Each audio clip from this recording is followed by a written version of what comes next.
जब हम सब अपने दैनिक जीवन में कोई बड़े लक्ष्य या बड़ी अचीवमेंट प्राप्त करना चाहते हैं तो उस पर कुछ कार्य करना शुरू करते हैं। कुछ व्यक्ति अपने लक्ष्य को पाने से पहले छोड़ देते हैं। कुछ व्यक्ति ऐसे होते हैं जो अपने लक्ष्य तक अडिग रहते हैं, अपने लक्ष्य को प्राप्त करते हैं। तो वो जो काम हम किसी लक्ष्य को प्राप्त करने के लिए जो हम काम करते हैं, जिस एनर्जी से हम काम करते हैं, उस एनर्जी को ही मोटिवेशन कहते हैं।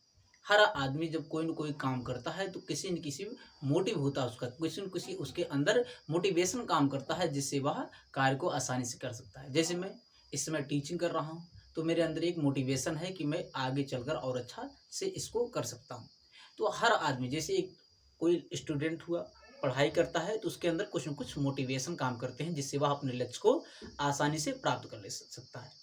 तो मोटिवेशन को ही हिंदी में अभिप्रेरणा कहते हैं, अभिप्रेरणा कहते हैं। मोटिवेशन एक नेशनल हाईवे की तरह होता है। बीएफ स्किनर महोदय ने बताया कि मोटिवेशन क्या होता है, एक नेशनल हाईवे की तरह होता है। जब जैसे नेशनल हाईवे पर कोई गाड़ी बहुत स्मूथ तरीके से चलती है, उसी प्रकार अगर कोई व्यक्ति मोटिवेशन है उसके अंदर, वह फुल मोटिवेशन में है तो उसकी लर्निंग की गाड़ी मतलब सीखने की जो गाड़ी है वह बहुत अच्छे से चलेगी। तो इसके बारे में किसने बताया था? बीएफ स्किनर ने। बीएफ स्किनर महोदय। तो कभी कभी आपसे पूछा जाता है कि नेशनल हाईवे, मोटिवेशन को नेशनल हाईवे किसने कहा था? तो बीएफ स्किनर ने कहा था। अब प्रेरणा क्या होती है? किसी लक्ष्य को प्राप्त करने के लिए जो हमारे अंदर शक्ति काम करती है वह क्या होती है? अभिप्रेरणा होता है, मोटिवेशन होता है। मोटिवेशन मुख्यतः दो प्रकार का होता है, एक इंटरनल एक एक्सटर्नल होता है। इंटरनल मतलब अंदर से, जब कोई व्यक्ति अंदर से मोटिवेट होता है, जैसे अपने घर की परिस्थिति देखकर कोई बच्चा पढ़ाई कर रहा है तो सेल्फ मोटिवेशन है। या उसको कुछ बनना है, वह सोचकर अपने अंदर खुद के मोटिवेशन से वह किसी कार्य को कर रहा है तो उसे कहते हैं सेल्फ मोटिवेशन या इंटरनल मोटिवेशन। एक्सटर्नल क्या होता है? जैसे किसी बच्चे को कोई रिवार्ड देना, अवार्ड देना है, तो उस अवार्ड के लालच में वो आकर कोई काम कर रहा है तो होता है एक्सटर्नल मोटिवेशन, मतलब बाह्य मोटिवेशन। मोटिवेशन कितने प्रकार होते हैं? मुख्यतः दो। एक इंटरनल, जब व्यक्ति खुद से स्वयं से मोटिवेशन प्राप्त किया है, किसी कार्य को करने से अपने अंदर से मोटिव है तो उसे कहते हैं एक्सटर्नल मोटिवेशन। ठीक। एक्सटर्नल क्या होता है? जब कोई बाह्य, जैसे हम कोई वीडियो देखें, तब वीडियो देखने के बाद हमारे अंदर मोटिवेशन जगता है, उसके बाद हम पढ़ाई करते हैं, तो क्या हुआ? External motivation. हम अपने घर की परिस्थिति देखकर स्वयं कुछ बनना है उसको सोचकर हम पढ़ाई कर रहे हैं तो एक्सटर्नल मोटिवेशन। ठीक। मोटिवेशन का एक चक्र चलता है, जब हम किसी चीज को प्राप्त करते हैं उसका एक चक्र चलता है। जैसे सबसे पहले मोटिवेशन क्या होती है? चक्र में नीड होती है, हमें न किसी वस्तु की आवश्यकता होती है। नीड मतलब होता है आवश्यकता। क्या होता है? आवश्यकता होती है, हमें किसी न किसी वस्तु की आवश्यकता होती है। अब उस वस्तु की आवश्यकता हुई, मान लीजिए हमें किसी वस्तु की आवश्यकता हुई, तो हम उस वस्तु को प्राप्त करने के लिए क्या करेंगे? ड्राइव करेंगे, मतलब प्रणोदक का काम करेंगे। ठीक, प्रणोद का काम करेंगे। ठीक।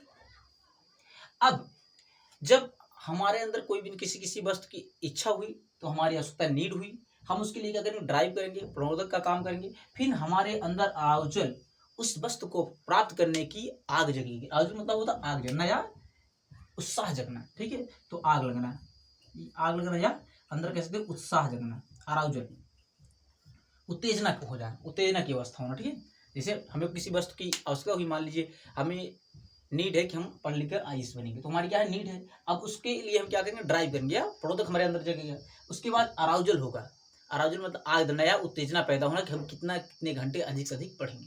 ठीक है, उसके बाद हम क्या करेंगे? गोल डायरेक्टर बिहेवियर करेंगे। गोल डायरेक्टर बिहेवियर क्या कर मतलब होता है कि लक्ष्य निर्देशित व्यवहार। जिस लक्ष्य को हमें प्राप्त करना उसके अनुसार हम क्या करेंगे? व्यवहार करेंगे। तो लक्ष्य निर्देशित निर्देशित व्यवहार, लक्ष्य निर्देशित व्यवहार कहते हैं, गोल डायरेक्टेड बिहेवियर। पहले हमारे अंदर क्या हुई? नीड हुई, आवश्यकता हुई कि हमें आईएएस बनना है, आईपीएस बनना है। फिर उसके अनुसार हम क्या करेंगे? प्रोडक्ट करेंगे, कार्य करेंगे, ड्राइव करेंगे। फिर उसके बाद क्या होगी? हमें अराउजल होगी, आग लगेगी या उत्तेजना पैदा होगी। उसके लिए तो हम 4 घंटा, 10 घंटा, 15 घंटा, 20-20 घंटा पढ़ाई करेंगे। फिर उस लक्ष्य के अनुसार, जो हमने लक्ष्य चुना है, उस लक्ष्य के अनुसार हम क्या करेंगे? व्यवहार करेंगे। अब ये तो है नहीं कि हमें आईएएस बनना है, हम चपरासी जैसा व्यवहार करेंगे, तो ऐसा है नहीं। तो जो हमारा लक्ष्य है उसके अनुसार हम व्यवहार करेंगे। फिर हम क्या करेंगे? उस व्यवहार के अनुसार हम जब करेंगे तो एक न एक दिन हम अपने लक्ष्य को प्राप्त कर लेंगे, तो उसे कहते हैं अचीवमेंट, लक्ष्य प्राप्त करना। ठीक, अचीवमेंट का मतलब लक्ष्य प्राप्त करना, लक्ष्य प्राप्त करना। जब हमें अचीवमेंट हो जाएगा तो हमारे अंदर क्या होगा, रिडक्शन ऑफ अराउजल, जो हमारे अंदर आग जगी हुई थी किसी वस्तु को या आइस बनने की जो आग जगी हुई थी वह क्या होगी, रिडक्शन हो जाएगी, शांत हो जाएगी। फिर कोई नई आवश्यकता होगी, फिर नीड होगी हमारी, फिर अराइव करेंगे, फिर अराउजल लगेगा, फिर उसके अनुसार व्यवहार करेंगे और फिर लक्ष्य को प्राप्त करेंगे। इसी प्रकार हमारा जीवन हमेशा चलता रहता है। हम क्या करते हैं, हमेशा हमारे अंदर आवश्यकता होती है, नीड होती है, फिर हम ड्राइव करते हैं, फिर अराउजल होता है, फिर गोल डायरेक्टेड बिहेवियर मतलब लक्ष्य निर्देशित से व्यवहार करते हैं और एक व्यवहार के द्वारा हम अपने लक्ष्य को प्राप्त कर लेते हैं और फिर हमारे अंदर की आग शांत हुई। मनुष्य क्या है, अनंत इच्छाओं का घर है। मनुष्य का के अंदर इच्छाएं अनंत होती हैं, इसीलिए साइकिल चलती है, इसका मोटिवेशन की एक साइकिल चलती है, अभिप्रेरणा की एक साइकिल चलती है। ठीक है, तो मुख्यतः अभिप्रेरणा क्या होता है, हमारे जो लक्ष्य होते हैं उस लक्ष्य को प्राप्त करने में सहायता करता है मोटिवेशन। हम जितना अधिक मोटिवेशन में रहेंगे उतनी जल्दी जल्दी हम काम करेंगे, उतनी जल्दी हमारे एनर्जी आएगी, पॉजिटिव एनर्जी आएगी, तो हम उसके साथ अनुसार से अपनी लक्ष्य को प्राप्त करेंगे। मोटिवेशन दो प्रकार के होते हैं, एक इंटरनल, एक एक्सटर्नल। इंटरनल मतलब जब खुद से आदमी मोटिवेशन में होता है तो इंटरनल, जब किसी बाह्य चीज को देखकर उसके अंदर मोटिवेशन दिखता है तो एक्सटर्नल होता है। इसकी साइकिल चलती है, आवश्यकता पहले हमारे नीड होगा, फिर उसका ड्राइव, फिर अराउजल, फिर गोल डायरेक्टेड बिहेवियर, अचीवमेंट, फिर रिग्रेशन ऑफ अराउजल, मतलब हमारी आग जो उत्तेजना हो गई शांत हो जाएगी। ठीक है, बीएफ स्किनर ने मोटिवेशन को क्या कहा था, आ नेशनल ऑफ हाईवे। जिस प्रकार एक नेशनल हाईवे पे गाड़ी स्मूथ तरीके से दौड़ती है, उसी प्रकार एक मोटिवेशन से युक्त आदमी की जो लर्निंग की गाड़ी है वो बहुत अच्छे से चलेगी। ठीक है,